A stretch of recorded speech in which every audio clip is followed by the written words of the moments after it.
मैं हूं आपका दोस्त आशीष। दोस्तों, अब की बारी हरियाणा में गेहूं बेचने के लिए जो नियम है वह सरकार ने बहुत ज्यादा कड़े कर दिए हैं।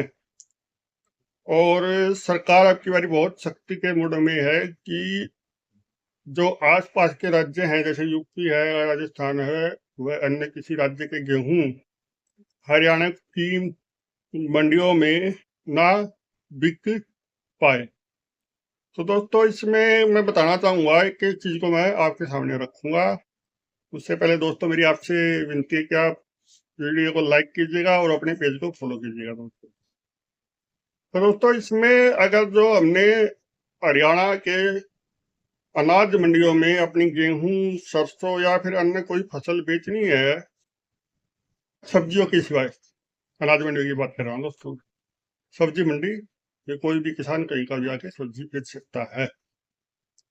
तो उसका अगर जो आपका रजिस्ट्रेशन मेरी फसल मेरा ब्यौरा मेरी फसल मेरा ब्यौरा पे आपका रजिस्ट्रेशन होना अनिवार्य है। अगर जो किसी किसान साथी ने नहीं करवाया हुआ है तो वो अभी करवा ले, क्योंकि अब रजिस्ट्रेशन की साइट जो है खुली हुई है। और दोस्तों, जो समय है अब की बारी गेहूं बिकने का, ये नहीं है कि आप रात को 10 बजे जाओगे तो आपकी ट्रॉली को उतरवा लेंगे, ऐसा नहीं है। सवेरे 6 बजे से लेकर के रात के 8 बजे तक ही मंडियों में जो ट्रैक्टर हैं गेहूं वाले, उनको एंट्री करने दी जाएगी। और जो बीच रात का समय है वो होगा लिफ्टिंग का, यानी कि गेहूं जो मंडियों में पड़ा हुआ है उसको पैक करके गोदामों में पहुंचाने के लिए। यानी कि किसान फसल सिर्फ सवेरे 6 बजे से लेकर के दोस्तों रात के 8 बजे तक ही अपनी मंडियों में लेके जा सकता है। दोस्तों, अब बात आती ट्रैक्टर की। तो कई किसान साथी कहते हैं कि यार हम तो दूसरे के ट्रैक्टर से जाएंगे, हम तो किराए पे काम करवाते हैं, हम तो टेम्पू से लेके जाएंगे, या फिर हम जोता बुग्गी से लेके जाएंगे, या फिर बैलगाड़ी से लेके जाएंगे। तो उसके बारे में भी आपको स्पष्ट करना चाहता हूँ कि सरकार की मंशा केवल आप कोई फर्क नहीं पड़ता दोस्तों कि उस पे आपका ट्रैक्टर कितना पुराना है।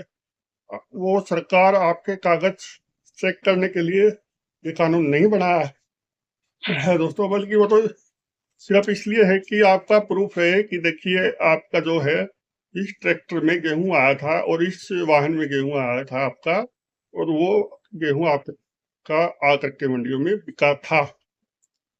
तो ट्रैक्टर से संबंधित जो दोस्तों इसमें है वो ये कि ट्रैक्टर के आगे जो आपका नंबर है वो साफ साफ अक्षरों में, जरूरी नहीं है नेम प्लेट पे लिखवा हो, अगर जो बीच में कहीं जगह है वहीं पर भी ट्रैक्टर के मुंह पर आप लिखवा सकते हैं अपना ट्रैक्टर का नंबर। और आप टेंशन मत कीजिएगा कि आपकी ट्रैक्टर के कागज की चेकिंग होगी या फिर आपसे आरसी मांगी जाएगी या फिर कितना पुराना ट्रैक्टर आपका है। अगर तो आपका ट्रैक्टर या वाहन दोस्तों अंग्रेजों के जमाने का है तो उसको भी आप ले जा करके सिर्फ और सिर्फ उसका जो ओरिजिनल जो नंबर है, जो जेन्युइन नंबर है, वो लिखा होना चाहिए, क्योंकि उसकी जो है ब्यौरा वही गेट पर, हर ट्रैक्टर का ब्यौरा गेट पर निकल आएगा दोस्तों, चाहे वो 100 साल पुराना है। उसके बाद आती है दोस्तों टेम्पू से या फिर ट्रक से या फिर अन्य किसी साधन से आप लेकर जाते हैं, तो उसका भी यही है कि उसके आगे जो है उस वाहन का नंबर लिखा हुआ होना चाहिए, तभी उसकी एंट्री गेट पर होगी।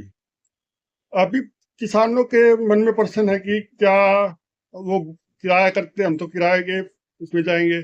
तो दोस्तों, चाहे वो एक ट्रैक्टर दिन में 100 चक्कर मारे, उसको अंदर जाने से कोई नहीं रोकेगा, लेकिन उसका गेट पास जिस मालिक के नाम बनेगा, जिसकी गेहूं अनाज मंडी में दोस्तों बिकने के लिए जा रही है।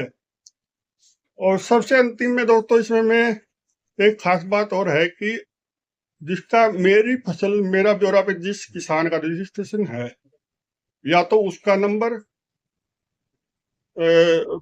आधार कार्ड नंबर उसका साथ में होना चाहिए, वो मशीन पे डलेगा, उसके बाद उसका अंगूठा लगेगा। अंगूठा नहीं लगेगा तो कोई टेंशन की बात नहीं है, ओटीपी से भी वो वेरीफाई कर देंगे, जैसे आपको खाद मिलता है यूरिया डीएपी पोटास। और दोस्तों अगर जो वो अंगूठा उस किसान का अगर जो नहीं लग गया तो उसमें भी परेशानी वाली कोई बात नहीं है। आप 3 आदमियों को और नॉमिनेशन कर सकते हो कि ये 3 आदमी जा करके मेरी जगह पर गेहूं बेच सकते हैं।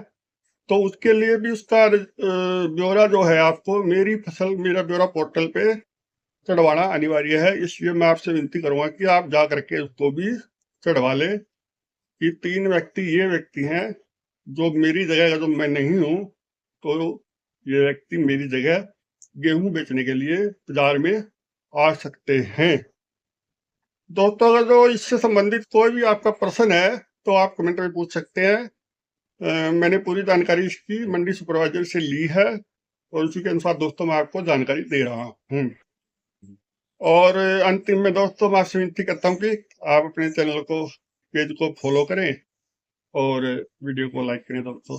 अपने अन्य साथियों के साथ जो कोई भ्रम की स्थिति में है तो उसके साथ वीडियो को शेयर करें। कुछ छोटी मोटी गलती हो गई तो दोस्तों इसके लिए माफी मांगता हूँ। जय जवान जय किसान साथियों, धन्यवाद।